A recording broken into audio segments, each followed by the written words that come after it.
Pulivendula ZPTC election ఒకే రౌండ్లో మొత్తం counting అయిపోవాలంట.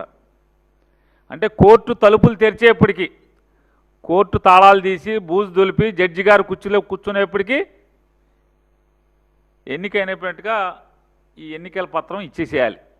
ఎందుకంటే మళ్ళీ జడ్జి గారు ఈ ఆధారాలను చూసి మొత్తం ఎన్నికల కమిషన్ని, కలెక్టర్ని రెండు మొట్టికాయలు మొట్టి ఎలక్షన్ అంతా ఆపండి అంటాడేమో అని చెప్పని కంగారు, భయం, ఆదరా బాదరా.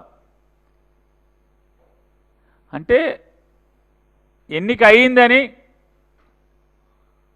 పులివెందుల్లో మేము గెలిచామనేటువంటి ఇది గెలుపా? ఇది గెలుపా అని అడుగుతున్నాను. ఎవరిని మోసం చేస్తున్నారు మీరేమనుకుంటున్నారంటే ఈ రాష్ట్ర ప్రజల్ని ఏమారుస్తున్నాము మహా తెలివితేటలతో 45 ఏళ్ల అనుభవంతో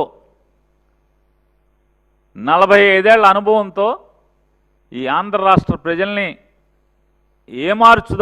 ఏమారుస్తున్నామనేటువంటి పగటి కళలతోనే మీరు ఇవాళ ఈ పులివెందుల ఎన్నికల్ని ఏ రకంగా జరిపారో.